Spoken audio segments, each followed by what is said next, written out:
In this video, we will show you how to replace your distributor cap assembly on this Chevy Silverado with a 4.3-liter engine. This will be located along the top rear of your engine. Let's get into it. Okay friend, let's get started on our job. Locate the air inlet tube. We're going to loosen this clamp. You can either use an 8mm or a flathead screwdriver.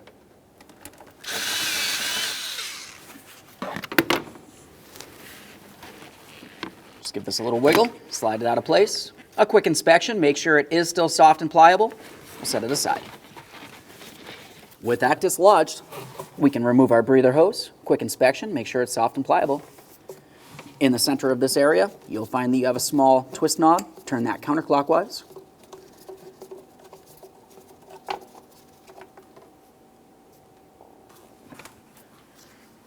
Take hold of this. We're going to lift it up and remove it from the vehicle.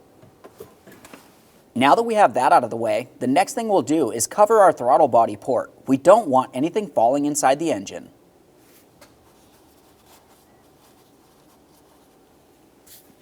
Now we can move rearward from here. You're going to find a large wiring harness.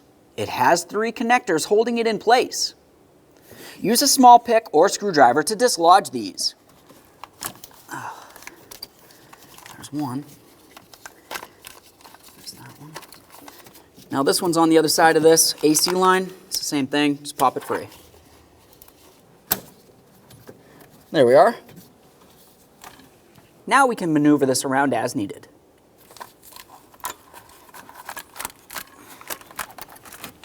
Let's have a look along the backside here. Looking back here, you're going to find your distributor cap. On the distributor cap, you'll find that you have 7 ignition wires, 4 along the passenger side, and 3 along the driver's side. Before you start removing any of these wires, it's important to make sure that you mark them. We could just use a marker for this if needed. You can also put some tape on them and mark that. The markings themselves, you just have to know exactly where they go. So along the passenger side here, I'll just go down the line. 1. I'll make 2 lines on this next one. 3 lines moving forward. 4 for the one that's closest to me. Now let's do the same exact thing over on the driver's side there. We only have 3 wires here. Once you have each one of the wires clearly marked, continue on to removing them from the distributor cap. To remove the ignition wires, go ahead and take hold of them. You can give them a little twist to break them free, slide them out of place. Give them a quick inspection for corrosion.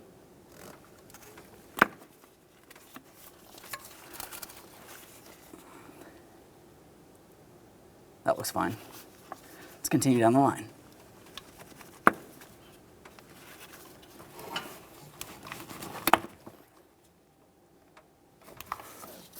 With each one of those wires removed, we can continue on to that cap. For the cap, you'll find that it's held in place with 2 T15 Torx screws, one along the front and one on the opposite side towards the rear.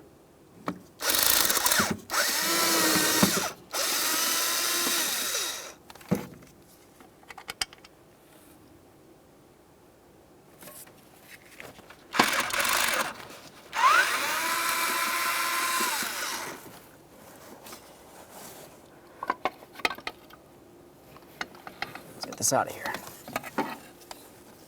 There it is, friend.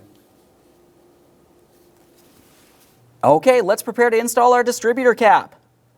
Let's put this in position with the area for 4 wires facing towards the passenger side.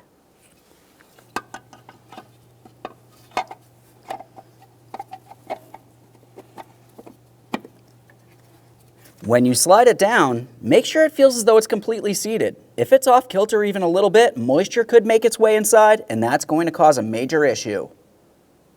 Once you feel as though you have it in position, continue on with your 2 T15 Torx screws. Start them in, snug them up, torque them to 21 inch-pounds.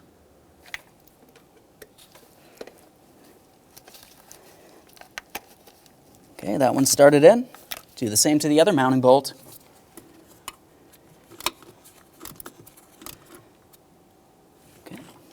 That one's bottomed out. We'll pause there, make our way to the rear bolt.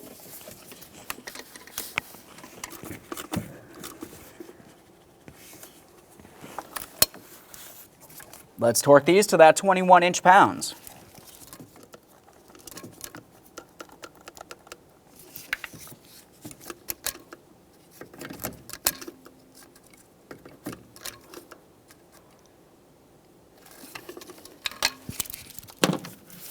Double check to make sure you're secured in place. Let's continue on with our wires. As you remember, when we took off each of the wires, we had marked them. Make sure you put them back in the same exact position. When you're putting them in place, it's a good idea to use a little bit of silicone paste. You don't need very much, just enough to lubricate it and keep moisture out of the area.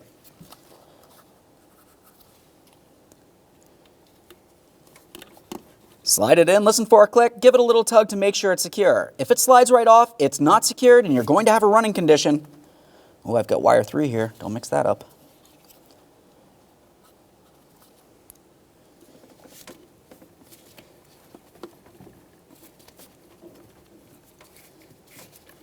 At this point, you know exactly what to do. We're going to make our way over towards the passenger side and reconnect each one of those wires.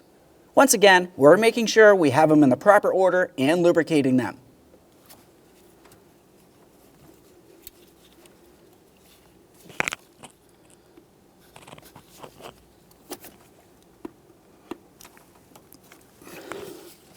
All right, let's check them all.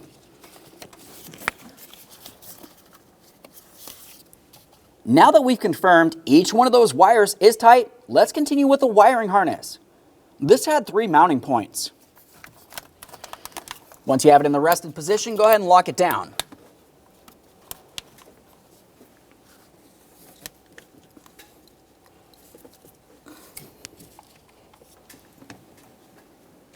Let's make our way back to the throttle body. Remove the rag, confirm nothing has fallen inside of the throttle body. This is extremely important. You don't want anything falling inside of your engine. It could be catastrophic. Let's get this in place. Along the front here, you will have this small hooked area. That will fit along the forward side of your throttle body.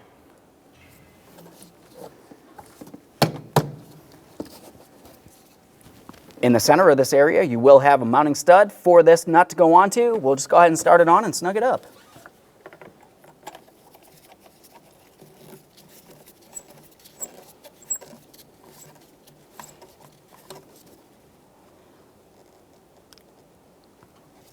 Double check to make sure this is nice and tight so no dirty or unmetered air makes its way inside the engine.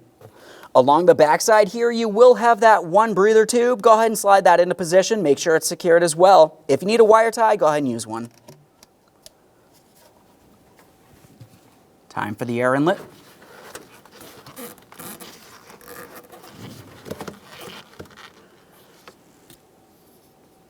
Make sure you tighten your clamp.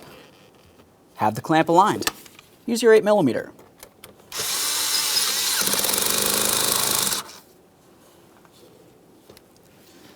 Double check to make sure it's completely secured. Okay, friend, we've got our vehicle back together. At this point, you want to go ahead and hop in the passenger compartment. Start up your vehicle, let it run for a little while. Make sure you have no check engine light and no running condition, close the hood, and take your vehicle for a road test. Thanks for watching. When only the best will do, demand TRQ. The only company that lets you view before you do.